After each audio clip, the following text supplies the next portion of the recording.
Hello. Hope everyone's doing alright today. Work was closed today,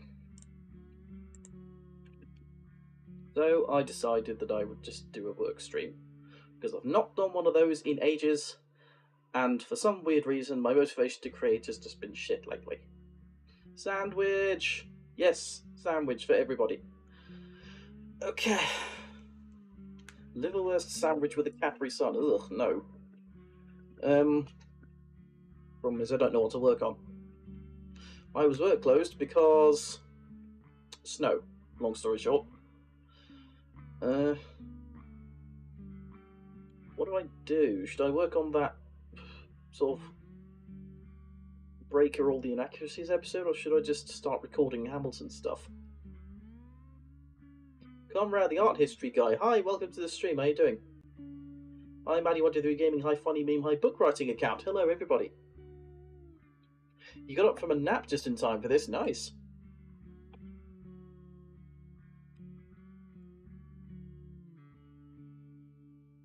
It's Friday.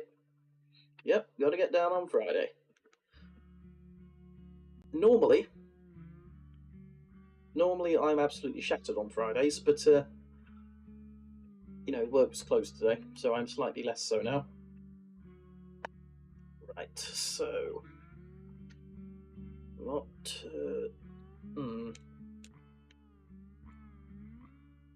trying to locate Danville.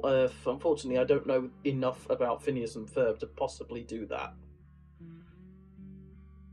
Oh yeah, story time as well. Just as I was setting up for this stream, my headset decided it was going to be a butt.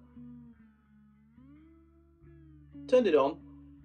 Left cup just completely stopped working. I saw you got COVID, I'm sorry. So I'm currently using my backup headset and hoping that my Logitechs will decide to play nice next time.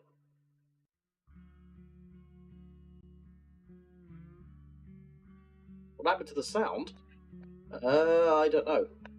There shouldn't be any.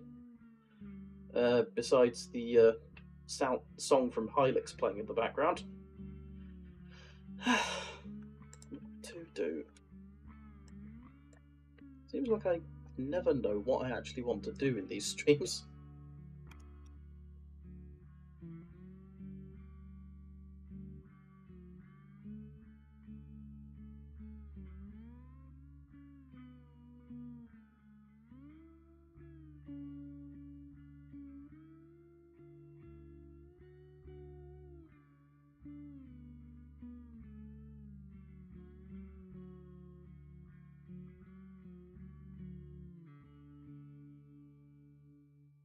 Your headphones are having trouble as well.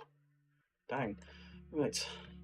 Yeah, I'm just going to do some more research into people wanting pepper on their food. I've got, you know, but let's move to the work stream. Move to the old work stream. Here we go. No, we're not raiding Hunting Hell Games just yet. It's far too early for that. But I will put Paddington back on. You guys want Paddington back on? Gosh, that was a long time ago now. I want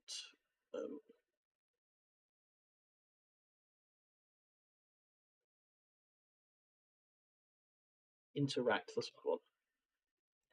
Which episode were we on?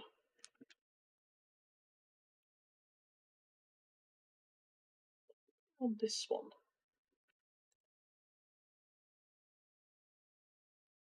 You guys let me know if, you know, all is audible and... No, I've just noticed I can see in thingy that it's not audible properly.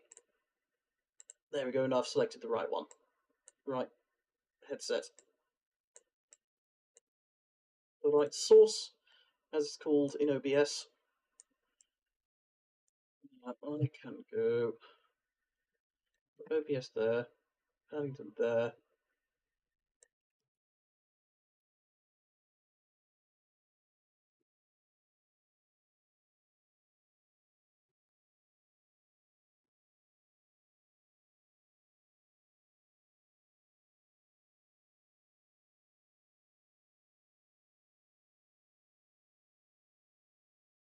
window capture. Not that one. Not that one either.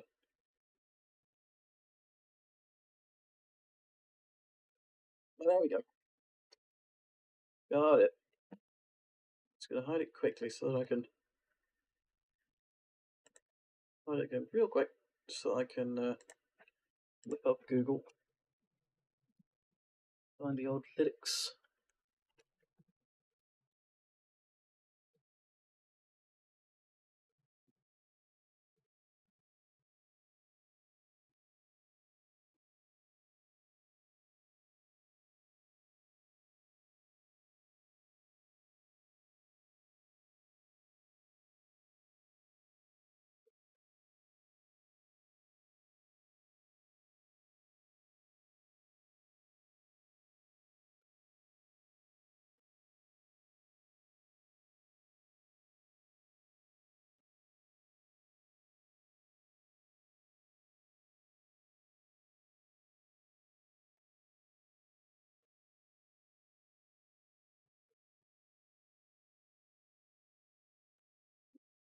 Do you have permission to paint me? Yes, yes, you do.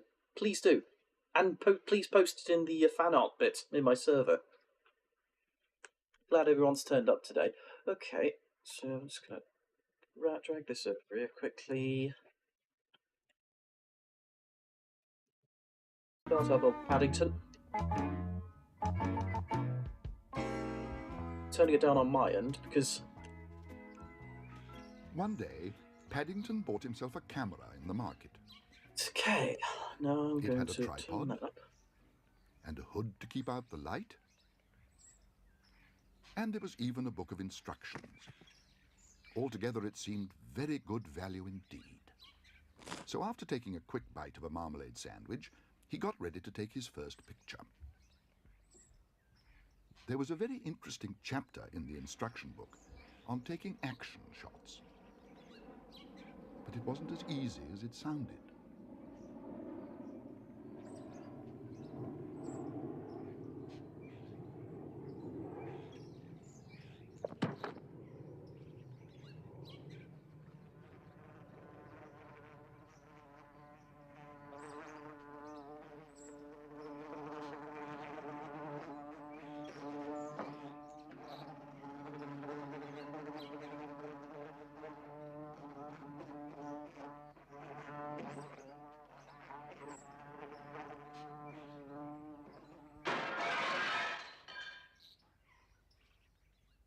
In the end, he decided to take a family group. It seemed much safer. "I hope he's not long," said Mr. Brown. "I've got cramp coming on." "I wouldn't move if I were you," said Jonathan. "We'd never hear the last of it," agreed Judy. "He's only got one plate." "I've only got one leg," groaned Mr. Brown. "Shh, Henry," said Mrs. Brown. "I think he's doing something." Paddington consulted his instruction book. "I have to measure the distance," he announced. "I'll use this piece of string.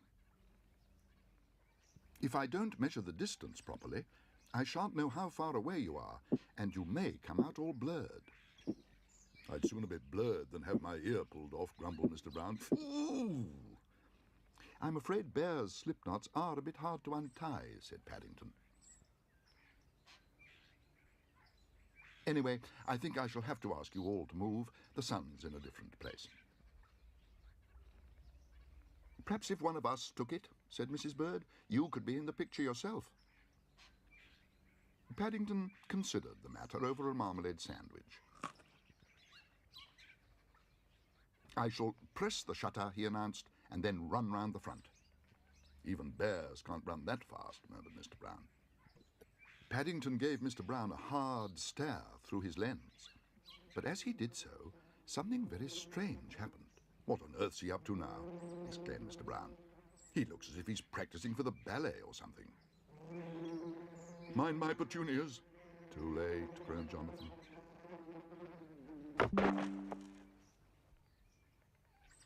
Good grief. I need to turn "Are you that all off. right?" called Mrs. Brown. "I think so, Mrs. Brown," said Paddington, "except I've pressed the shutter by mistake. I'm afraid I've been having trouble with a bumblebee again. It must have been after my marmalade sandwich. Perhaps I'd better finish it before anything else happens." No one, least of all Paddington, expected his photograph to come out. But to everyone's surprise, when the plate was developed and nobody printed, saw those. there was quite a clear picture. Not bad, said Mr. Brown. Not bad at all. What is it? Take a look in my window, said the man. Paddington hurried outside in order to see for himself. Apart from his photograph, there was a label. It said, "Picture of a bumblebee, taken by local bear, both very rare." It's me.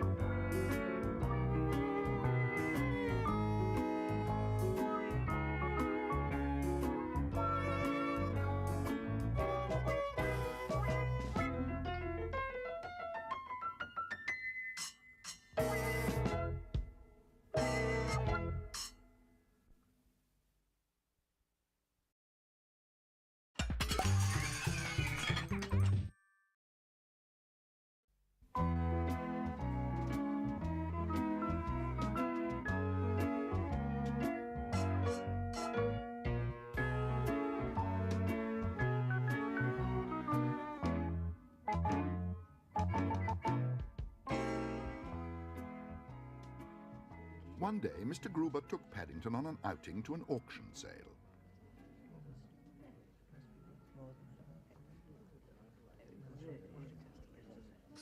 He bought a catalogue of the items to be sold and then found a seat near the front so that they would have a good view of all that went on. Paddington decided straight away that he liked auction sales.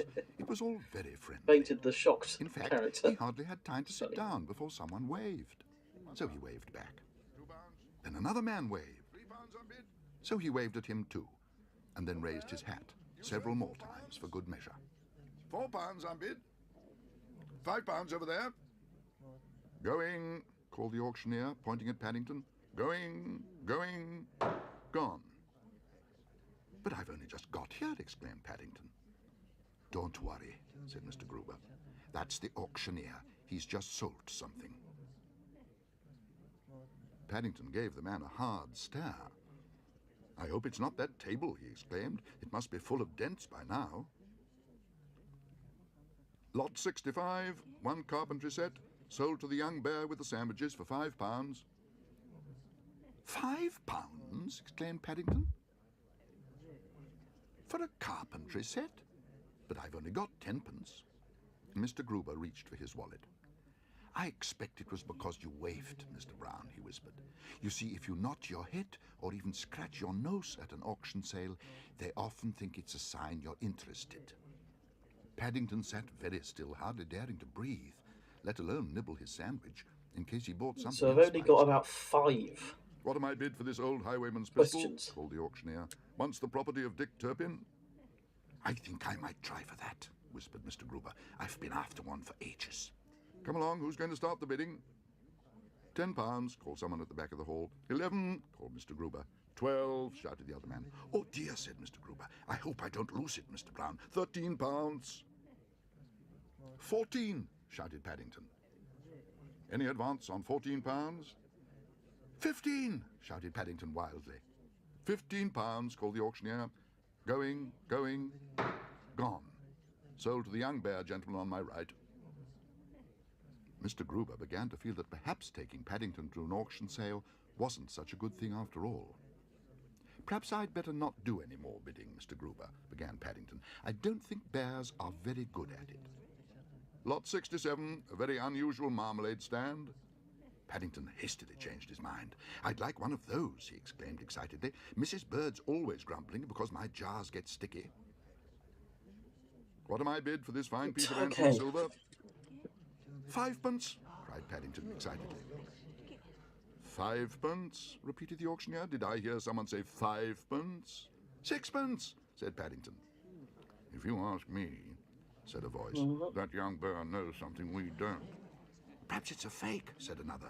No one would bid 6pence if it were a real silver stand. Going, said the auctioneer desperately. Is that all I'm bid? Will no one make an advance on 6pence? Going, going, gone.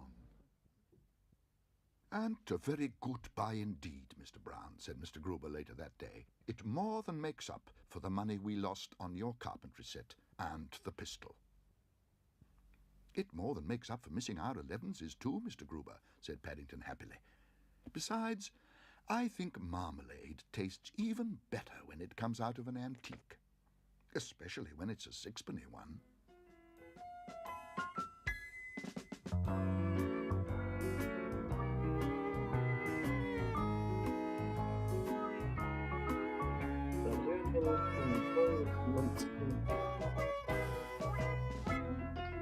That's great.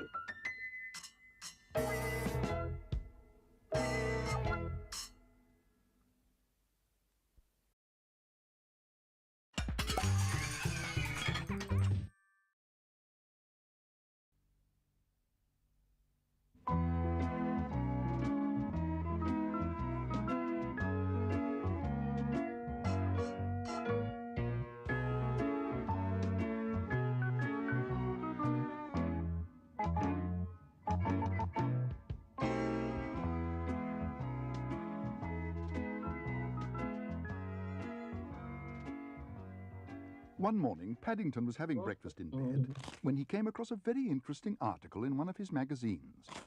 It was called "Delight Your Family and Surprise Your Friends," and it showed how to make a magazine rack. All you needed was a sheet of plywood, a hammer, a saw, and a few nails. It sounded very good value indeed.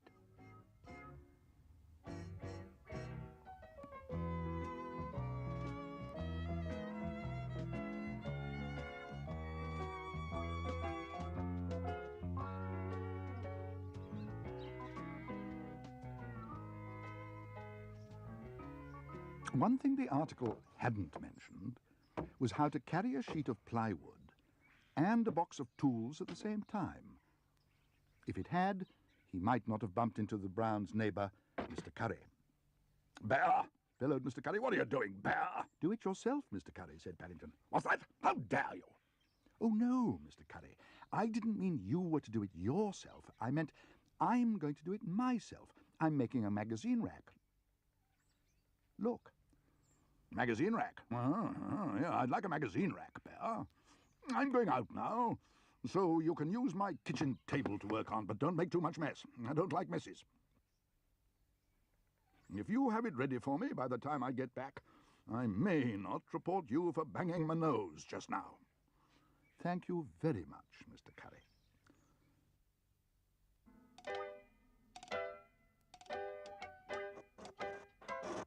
Paddington had never actually sawn anything in two before, and he soon discovered it wasn't as easy as it looked.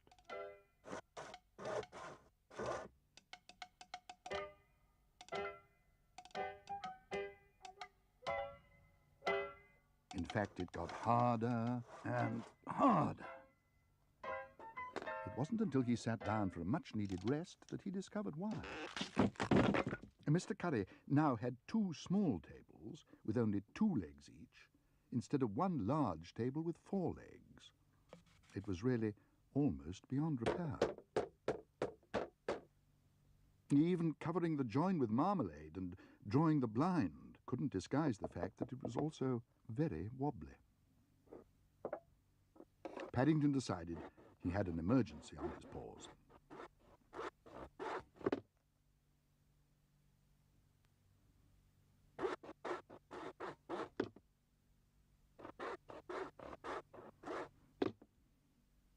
But when he stood up in order to survey his handiwork, he had yet another shock. Mr. Curry's table seemed to have shrunk. In fact, he couldn't remember ever having seen such a short table before. "Delight your family and surprise your friends," he said bitterly. Paddington was quite sure Mr. Curry would be surprised when he saw what was left of his table, but as for delighting the Browns with a magazine rack, that seemed very far away. Mrs. Bird, however, was delighted with what he'd made them. "Most useful," she said. "And how thoughtful to make 2, agreed Mrs. Brown. Yes, said Paddington, "but I'm afraid they're not both for you. This one is really Mr. Curry's, but I'm not giving it to him yet. I shall leave it on his doorstep after dark." "After dark?" repeated Judy. Whatever for? I can guess, said Jonathan. Look out of the window. Bear! Roared Mr. Curry. Well, Paddington? Perhaps I'd better make Mr. Curry a present of my tools as well, said Paddington. I don't think I shall be doing it myself again for a long time.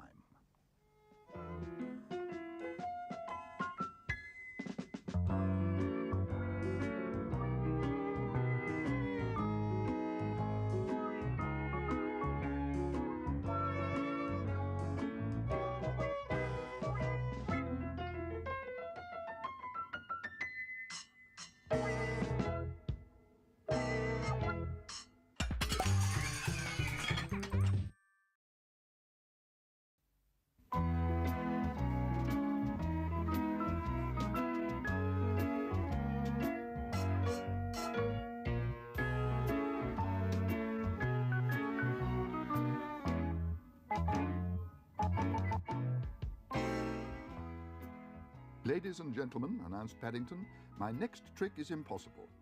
At least, that's what it says in my instructions. But you haven't done one yet, called Mr. Curry. You can't have a next trick if you haven't done a first one. For this trick, said Paddington, ignoring the interruption, I shall require an egg. Oh dear, said Mrs. Bird, can't you use something else? No, said Paddington firmly. It definitely says an egg. I'm going to turn it into a bunch of flowers. If I can get my wand to work. I'd sooner you turned it into an omelette, said Mr. Curry. I'm hungry. Paddington gave the Brown's neighbour a hard stare. Mr. Curry had invited himself to the party, and the general feeling was that he'd only come for the free tea. The conjuring outfit was a birthday present from all the Brown family, and Paddington was having enough trouble as it was without Mr. Curry's interruptions. I think it's disgusting, hissed Mrs. Brown, coming to take the crumbs off a young bear's plate. He'll be lucky if he gets any crumbs off Paddington's plate. Paddington placed the egg carefully on the table and covered it with a handkerchief. I shall now say the magic words, he announced. Abracadabra. Hey presto. Bravo, called Mr. Gruber. Very good, remarked Mr. Curry grudgingly. All done by sleight of paw, of course, but very good for a bear. What's he doing with my daffodils? Asked Mr. Brown. Shh, Henry, said Mrs. Brown. I think he's about to do another trick. Well, I wish he'd hurry up, snorted Mr. Curry. I shall have another biscuit while I'm waiting. Do you think young Mr. Brown's all right? Asked Mr. Gruber. He's been gone rather a long time. No, cried Paddington. I'm not. It's all dark and I can't read my instructions. I think I'd better try my watch trick instead. Good, said Mr. Curry. I'm fed up with seeing things disappear. Perhaps I could borrow your wristwatch, Mr. Curry. You did say you wanted to see a new trick, said Judy. And you're the only person wearing one. Don't worry, Mr. Curry, said Paddington. It's all in my instructions now. I cover it with the handkerchief, so, and I hit it with the hammer.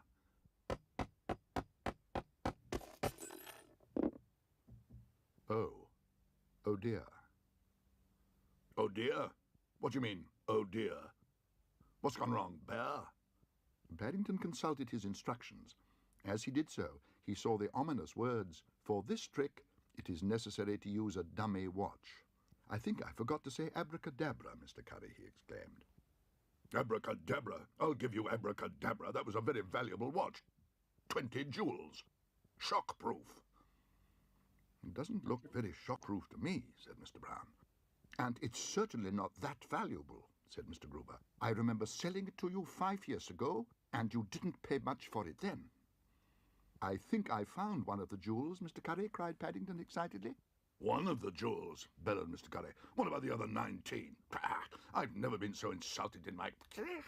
What's this? I'm sitting on something sticky. Oh dear, said Paddington. That's my disappearing egg, Mr. Curry. It must have reappeared. Perhaps, said Mr. Gruber, you ought to disappear for a while, Mr. Brown. And while you're gone, I'll get Mr. Curry another watch. I've a whole box full in my shop. Thank you very much, Mr. Gruber, said Paddington. That sounds a very good idea. I don't think I shall reappear again for a long time.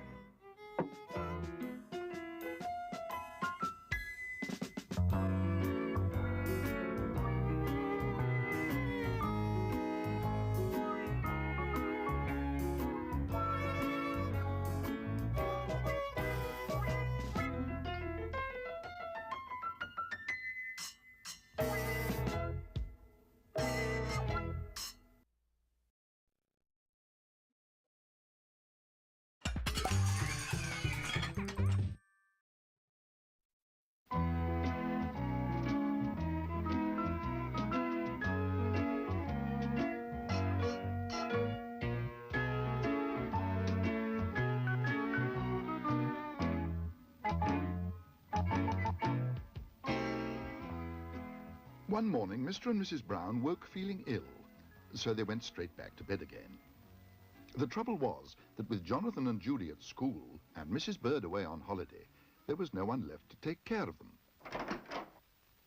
Don't worry, said Paddington. I'll look after you. Bears are good at looking after people. I'll make you a stew. Aunt Lucy always made one when I wasn't well. Oh, dear, groaned Mr. Brown. I think I feel a relapse coming on. Paddington was very keen on cooking. At least, he always felt he would be if he ever got the chance to have a go. And although he'd never actually made a stew before, he'd often watched Mrs. Bird at work. Mrs. Bird made very good stews. If he had any complaints at all, it was that her dumplings were a little on the small side. Paddington decided that his dumplings would be the biggest ever made.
Making dumplings was much harder work than Paddington had expected. And what with that, and the heat of the kitchen, he soon started to nod off.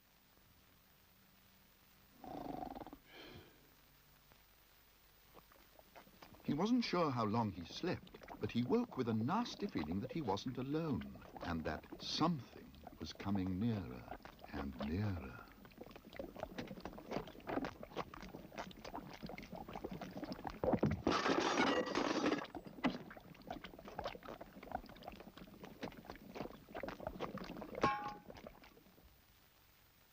That's funny, said Mr. Brown. There's a great big white thing suddenly appeared in the rockery. It wasn't there just now. A white thing, Mr. Brown, said Paddington innocently. Perhaps it's a snowball. In midsummer? That bird doesn't seem to think much of it, said Mr. Brown. It's just broken its beak. Oh, dear, said Paddington. In that case, I should hurry up and eat yours before it sets. Before it sets, repeated Mr. Brown. Yes, said Paddington. I'm afraid I've been having trouble with my dumplings, but don't worry. I've got some spare mixture under my... At least, I think if you'll excuse me, I'll just go and put my head under the tap. Put your head under the tap? Mr. and Mrs. Brown looked at each other uneasily. You may want some seconds, explained Paddington, and I wouldn't want to disappoint you.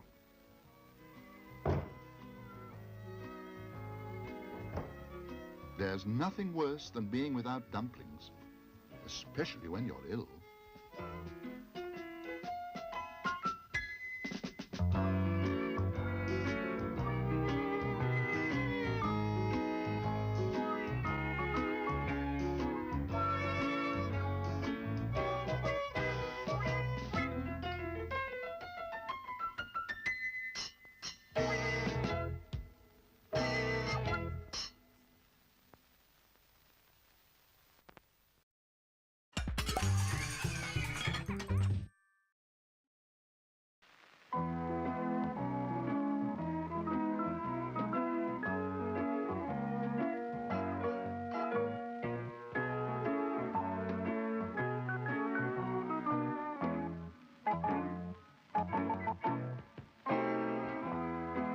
One morning, when Mr. and Mrs. Brown were ill in bed, Paddington decided to lend a paw with the washing. In a weak moment, he'd even offered to do some of Mr. Curry's pullovers, which was how the clothes dryer came to collapse under the weight. Paddington decided there was only one way out of the problem. He would have to visit a laundrette. Before she went away, Mrs. Bird had left some special instructions for just such an emergency, so he loaded up the wheelbarrow and set off.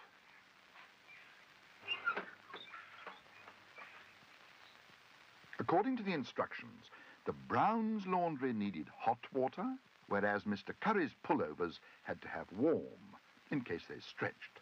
So he decided to use two machines. Left paw, hot wash. Right paw, warm wash.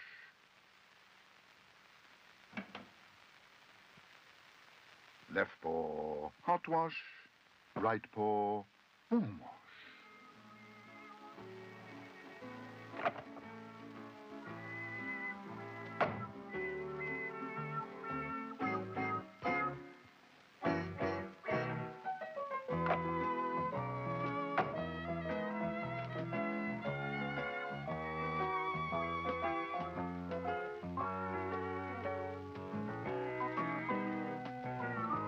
I'm trying to find one shred of evidence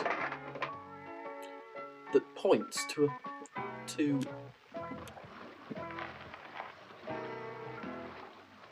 bubonic war caused by a lack of spice.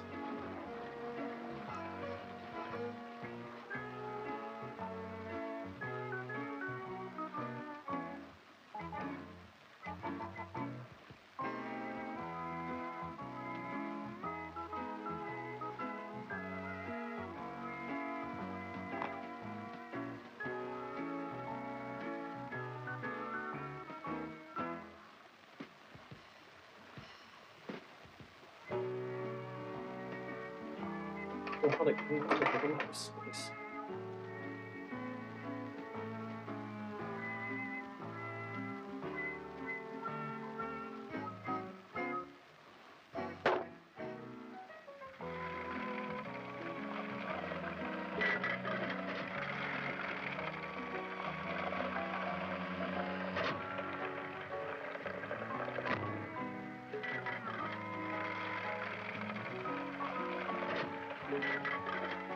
Let's see here.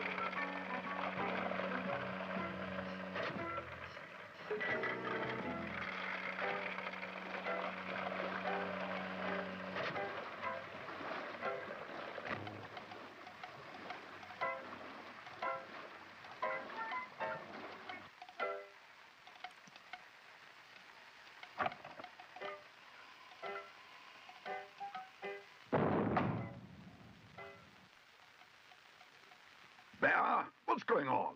What are you doing to my washing? Oh, Mr. Curry. Nothing, Mr. Curry. That is, Oh dear.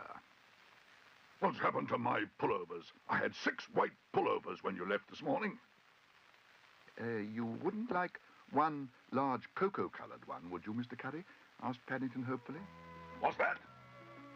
Or Even a kit of parts for making a new one? Mrs. Bird's got some very good patterns. Ah, come here, Bear. Perhaps you'd like a cup of cocoa to be going on with, Mr. Curry.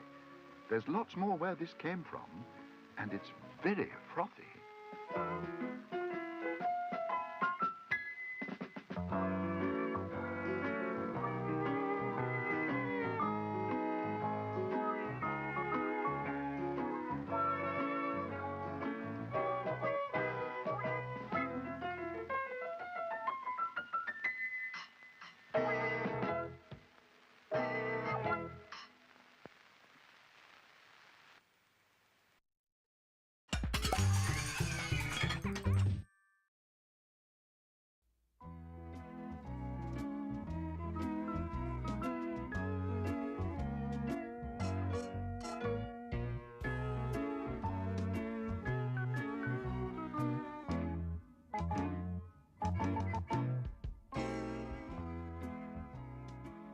One morning, Paddington was having his elevenses with Mr. Gruber when he noticed an old vase.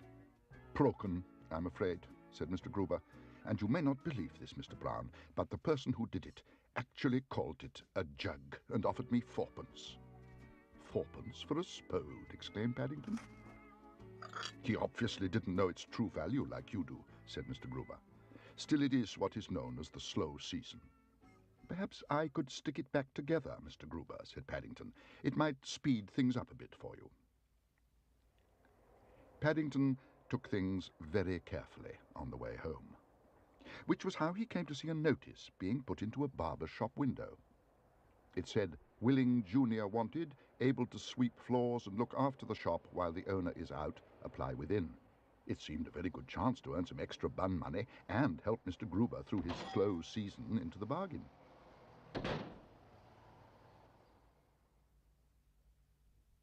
Paddington had never been left in charge of a barber's shop before, and he found it much more interesting than he'd expected.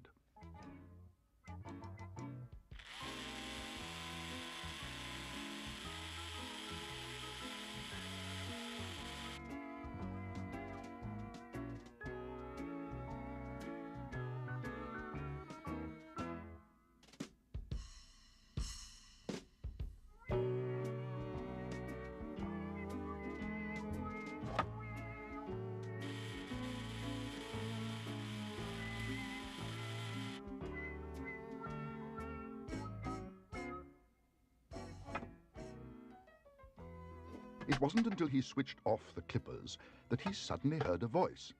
"Hey! Don't I get any service around here?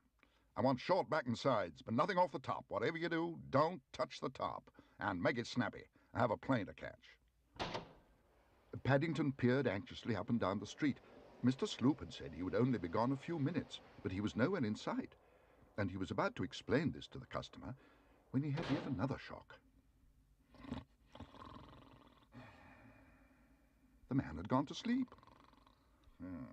Mr. Brown often went to sleep quickly, especially after a large Sunday lunch, but Mr. Sloop's customer must have held the world's record. Paddington took a deep breath and decided to have a go himself.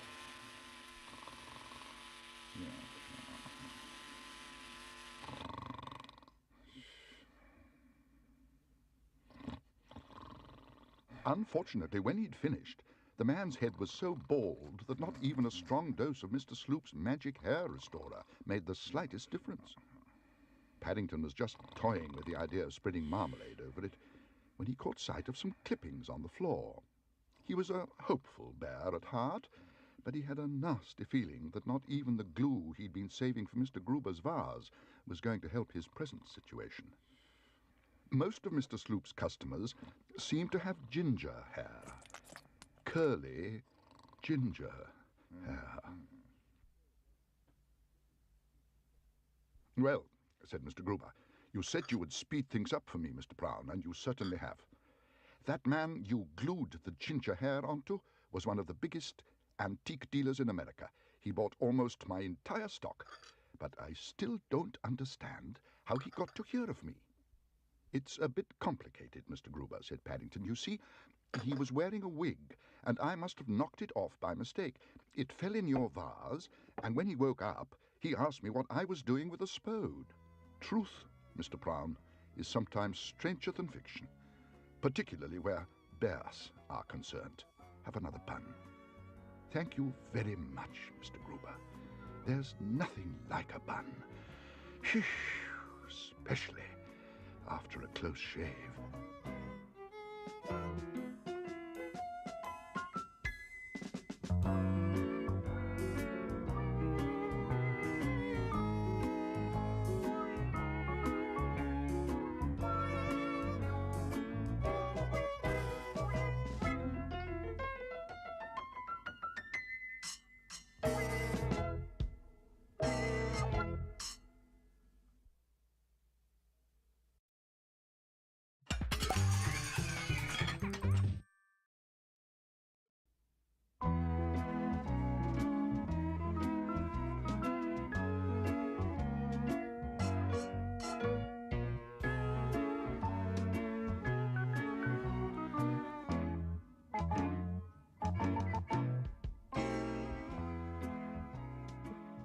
Paddington stared at the kitchen sink as if he could hardly believe his eyes. "My tooth's gone down the waste disposal," he exclaimed. "I shan't be able to put it under my pillow and get sixpence now." "I'm very sorry," said Mrs. Brown. "It must have got mixed up with the breakfast things." "It was my best tooth," said Paddington. "I've cleaned it twice a day ever since I first had it." I don't know what Aunt Lucy will say. She'd probably say you shouldn't have eaten that everlasting toffee you made last week. It wouldn't have fallen out then. "I think," said Mrs. Bird, "we'd better pay a visit to the dentist. We don't want any more trouble. Besides, it's an emergency." "Emergency or not," said Mr. Leach, the dentist, "I'm afraid I shall have to charge extra. Bears have 42 teeth. That's 10 more than usual." "I've only got 41, said Paddington. "One of mine's been disposed of." "That's still more than I'm used to. Now, take your scarf off, and I'll see what I can do. Nurse! Nurse, where are you?" "I do hope we're doing the right thing," said Mrs. Brown. "Paddington's never been to the dentist before. I don't suppose Mr. Leach has had bears before, either," said Mrs. Bird. "I'd like to know what's going on in there." "You have a large piece of tooth missing," said Mr. Leach. "I shall have to make a new gold top for it." "A gold top?" exclaimed Paddington. "I thought only milk bottles had those." Mr. Leach decided to ignore the remark. "Now, don't forget," he said, "this will bother me much more than it does you." "I'm very glad of that," said Paddington. Yes, well, I'm going to put this piece of wax in your mouth so that I can find out the shape of your teeth. Now, say ah, and when I put it in, take a good hard bite." "I'll do my best," said Paddington. "Ah, very good. Now, once more, and don't forget, from now on, whatever happens, don't let go." "Ah," said Paddington. "Ooh," cried Mr. Leach. "Ooh," shouted Paddington excitedly. "Ow!" yelled Mr. Leach. "Ooh! Ow!" repeated Paddington, gripping harder than ever. "Ow!" "It's no good," said Mrs. Brown. "I can't stand it a moment longer." "Hear, hear," agreed Mrs. Bird. "What are you doing to that poor bear?" Poor bear, poor bear! What about my thumb? Look! Look at it!" "Perhaps you'd like one of these toffees, Mr. Leach," said Paddington. "I made them myself, and they're very good for taking your mind off things." Thank you," said Mr. Leach. "Thank you very much." "I wouldn't if I were you," warned Mrs. Bird. "Remember what happened to Paddington."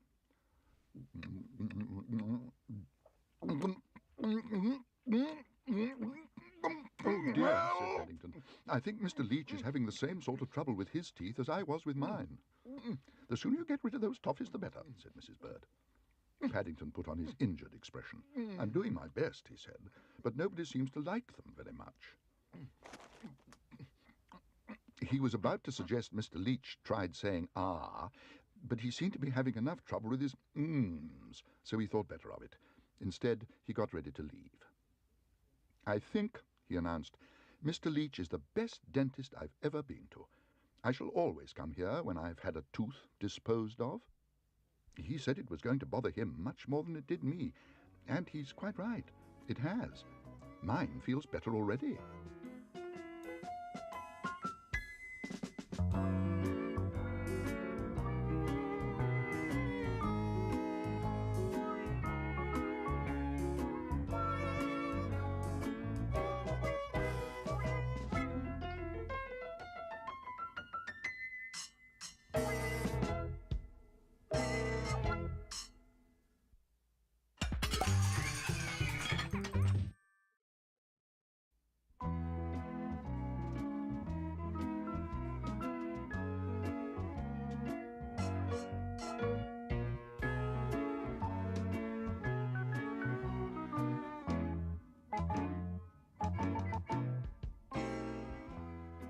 One day, Paddington parked his shopping basket on wheels outside the baker's while he bought his morning supply of buns. And when he came out again, he found to his surprise there was a large cardboard box inside it. There was a note pinned to the outside. It said, "Your shopping basket on wheels is in such good condition, it shows you are just the kind of person we are looking for. You could be earning £100 a week. Wait here and I will tell you how." Paddington could hardly believe his eyes, let alone his good fortune. "Ah," said a voice behind him. "I'm glad to see you've accepted our offer of a vacuum cleaner, sir." "A vacuum cleaner?" exclaimed Paddington. "That's right, sir. Why, a young gentleman like your good self, with drive and ambition, could make a fortune as one of our sales bears. You'd clean up in no time at all. Mind you, this is a once-only offer. I should look snappy and start demonstrating it while you've got the chance. And don't go telling everyone, or they'll all want to have a go." "The thing is," said Paddington, "who shall I demonstrate it to?"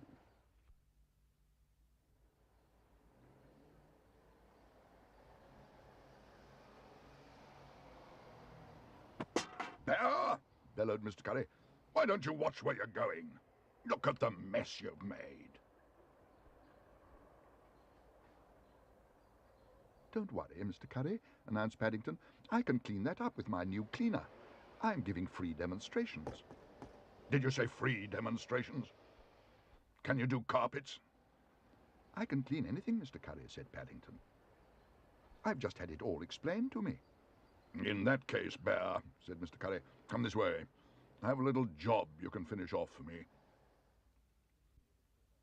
Paddington had never demonstrated a vacuum cleaner before, and as it was for Mr. Curry, he decided he would try and impress him by making as big a mess as possible first.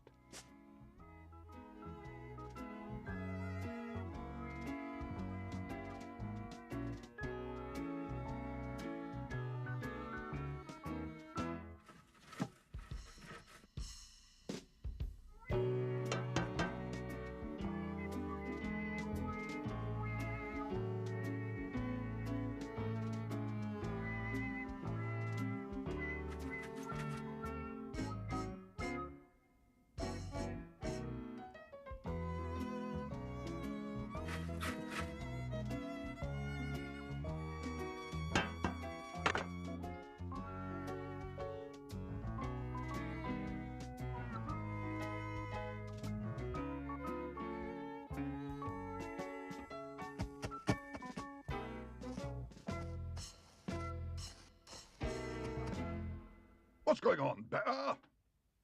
What's that mess? How dare you? "Don't worry, Mr. Curry. It's all part of my demonstration. I'm just looking for your socket." My socket? My socket? I haven't got a socket. I haven't even got electricity. I'm on gas. "Gas," Mr. Curry repeated Paddington. "Oh." "All of which only goes to show," said Mrs. Brown, "that bears should always look before they leap. And neighbours, who are forever trying to get something for nothing, deserve all that happens to them," agreed Mrs. Bird. "I shall never, ever use a vacuum cleaner again," said Paddington. I shall always sweep the dust under the carpet, like Mr. Brown does.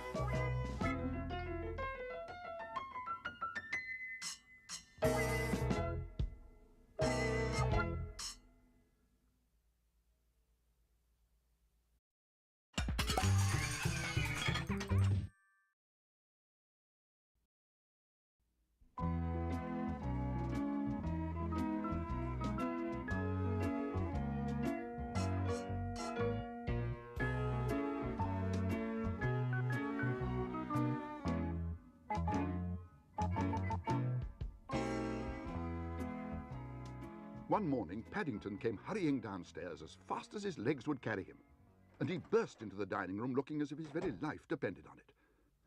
"Good gracious," exclaimed Mr. Brown, "what on earth's the matter?" "Look out of the window," cried Paddington. "Everything's gone white in the night. Look at it." "It's all right," said Judy. "There's nothing to worry about. It's only snow. It happens every winter," said Jonathan. "Snow," said Paddington. "What's snow?" "It's a nuisance," said Mr. Brown.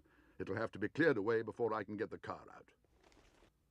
"Don't worry," said Jonathan. "We'll do it for you. Come on, Paddington, you can bring your bucket and spade and lend a paw."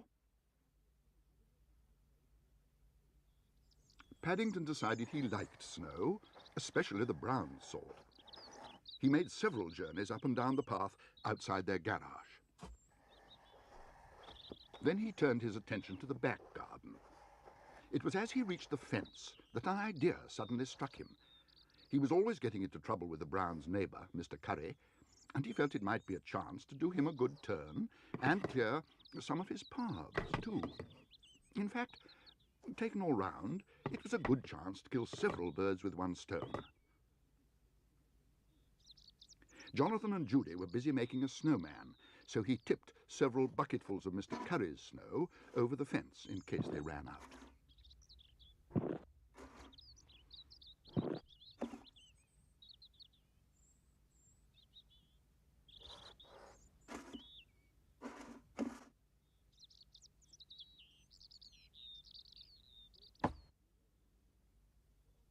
"Caught you," yelled Jonathan.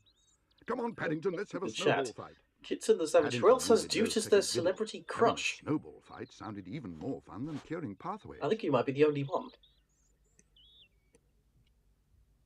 "Watch out," he cried, "it's coming." At least, I think it is. "Yeah, missed me by a mile. You'd better get some practice in." Paddington decided that throwing snowballs was much more difficult than it looked, especially with paws.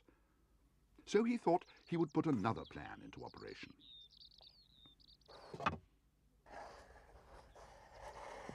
On the way up the garden, he did Mr. Curry yet another good turn by closing his back door for him. He felt sure he wouldn't want all the cold air going into his house.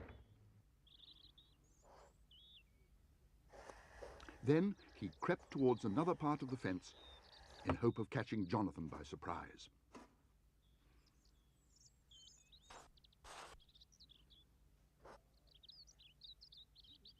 "Bear! You've been throwing snowballs, Bear!" "Snowballs?" repeated Paddington. "Did you say snowballs, Mr. Curry?" "Yes, snowballs. A large one came through my bedroom window just now and landed on my hot water bottle. It's melted in the middle of my bed." "Oh dear," said Paddington. "I wouldn't do a thing like that on purpose, Mr. Curry. Besides, it would be much too difficult to get it through a window, especially a large snowball like that." "Like what, Bear?" "Like the one you said landed on your bed, Mr. Curry." "Brr. Well, I must say you've made a good start on my snow. I'm going indoors now, but if you do the rest of the garden by the time I'm dressed, I may give you a penny later on." "One measly penny for clearing a whole garden," exclaimed Jonathan. "There's no justice in this world." "Oh, I don't know," said Judy. "Perhaps there is. Look." "Bear!" bellowed Mr. Curry. "Did you shut this door? You've locked me out of my own house." "Where are you, Bear?" Come back here at once. I think he may have gone that way, said Jonathan. Or was it that way? Asked Judy. Perhaps, said Paddington hopefully, I might even have gone that way, Mr. Curry. Whichever it was, I'm not coming this way again today.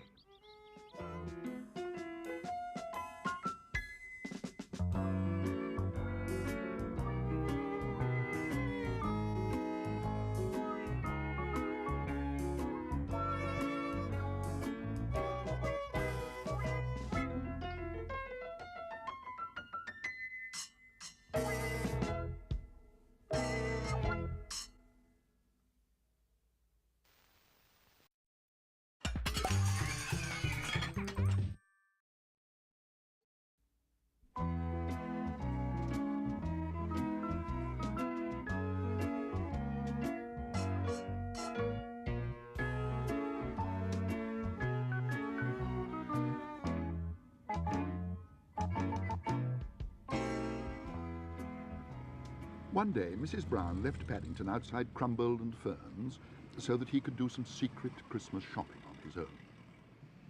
But it wasn't as easy as it looked. In fact, he landed on a tie-pin, and it was very painful. Crumbold and Ferns was a very old established shop, and once you managed to get through the revolving doors, it felt as though time had stood still.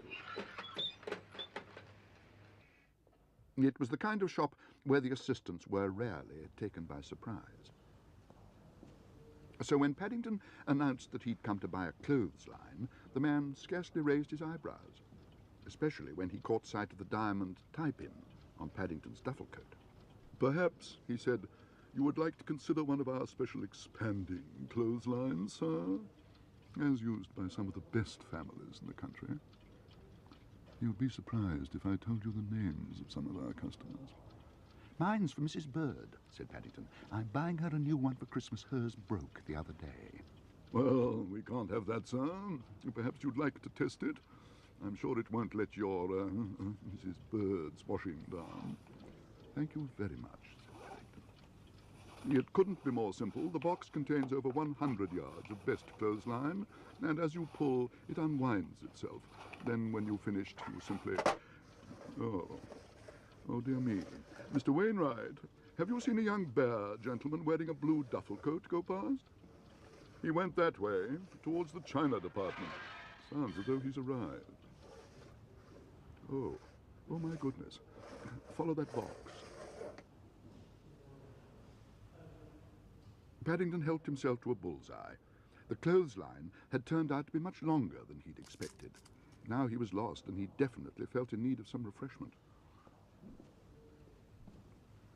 Ah, there you are, said the assistant.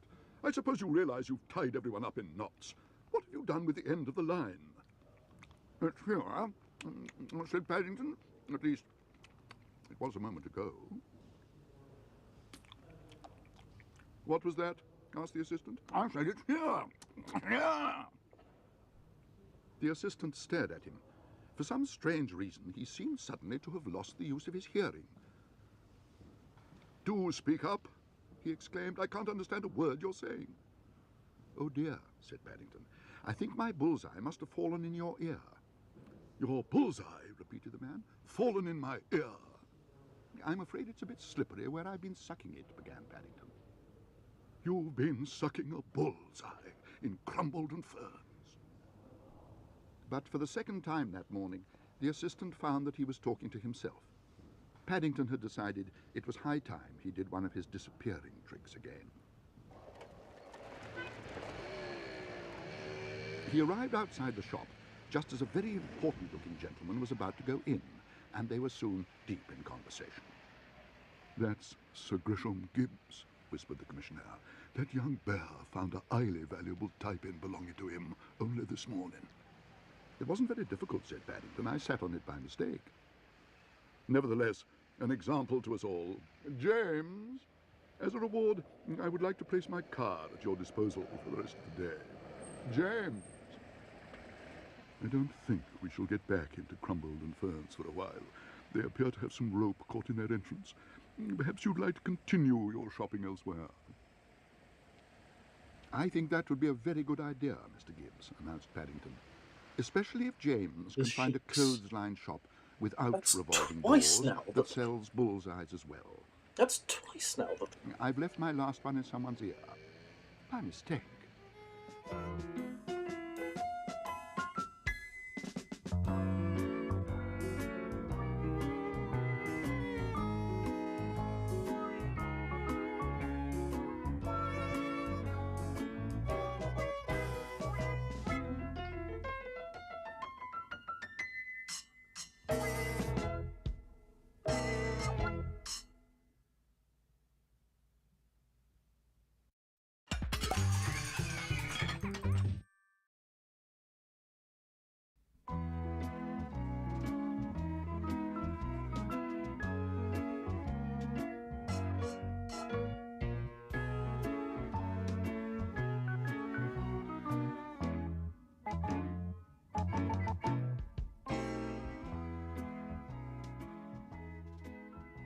Paddington's first Christmas with the Browns was a day to remember.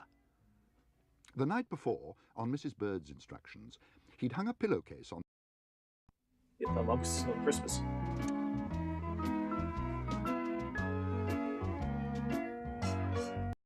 I just noticed it's 9 o'clock.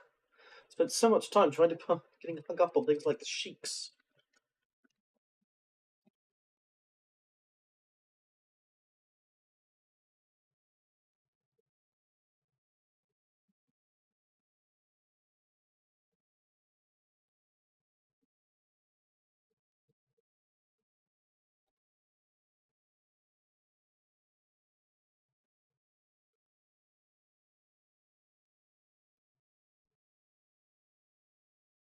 Right, I'm going to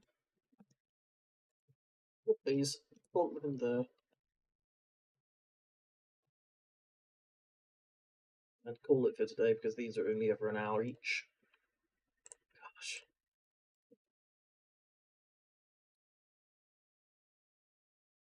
Anyway, I'm gonna go find someone to raid now.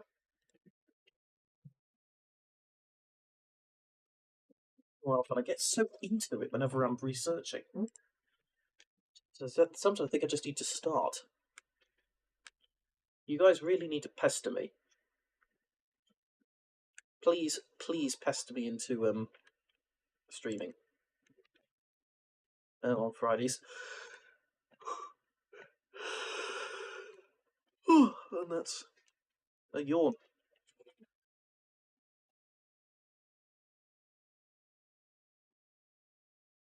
Oh yeah, also happy Mario Day, everyone.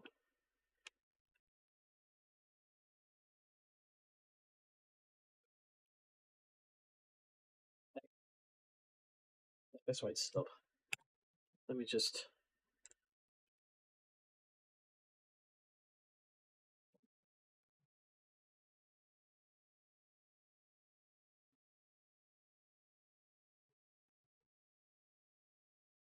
Yeah, guys, go rate stop for me.